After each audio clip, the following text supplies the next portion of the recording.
മുക്കടിയിൽ മുനിയിറക്കുന്ന നന്ദികേശ്വര ക്ഷേത്രത്തിൽ നടന്നു വന്നിരുന്ന മകരത്തിരുവോണ മഹോത്സവത്തിന് ആറാട്ടോടെ സമാപനമായി. നൂറുകണക്കിന് ഭക്തരാണ് ആറാട്ട് മഹോത്സവത്തിന് എത്തിയത്. മുക്കടിയിൽ മുനിയിറക്കുന്ന നന്ദികേശ്വര ക്ഷേത്രത്തിൽ മകര തിരുവാതിര തിരുവുത്സവത്തിന് കൊടിയിറങ്ങി.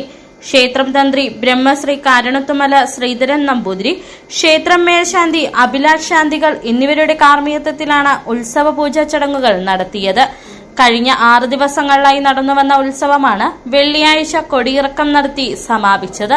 ഇന്നലെ രാവിലെ നടതുറപ്പ്, പള്ളിയുണർത്തൽ, കണികാണിക്കൽ, യാത്രാഹോമം, വൈകിട്ട് ആറാട്ടുബലി, ആറാട്ടുപുറപ്പാട്, ആറാട്ട് എന്നിവയ്ക്ക് ശേഷം കച്ചിറപ്പാലം ആറാട്ടുകടവിൽ നിന്നും താലപ്പൊലിയുമായി ക്ഷേത്രത്തിലേക്ക് ആറാട്ടുഘോഷയാത്രയും തുടർന്ന് കൊടിമരച്ചുവട്ടിൽ പറനിറയ്ക്കൽ, കൊടിയിറക്കൽ, 25 കലശപൂജ, അഭിഷേകം എന്നീ പൂജാതി കർമ്മങ്ങളോടെ ഉത്സവം സമാപിച്ചു.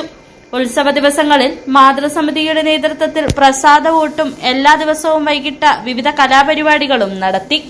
ക്ഷേത്രം കമ്മിറ്റി രക്ഷാധികാരി NB Sasidharan, president Ravi Varandiyanickal, secretary Manoharan Perikilakkattu Nirappil, convener Anitha Gopalakrishnan, മാതൃസമിതി പ്രസിഡന്റ് ഓമന ശശിധരൻ എന്നിവർ ഉത്സവ പരിപാടികൾക്ക് നേതൃത്വം നൽകി. നിരവധി വിശ്വാസികൾ പങ്കെടുത്തു. തിരുവാതിര ഉത്സവത്തിന് കൊടിയിറങ്ങി. City vision, Rajakkad.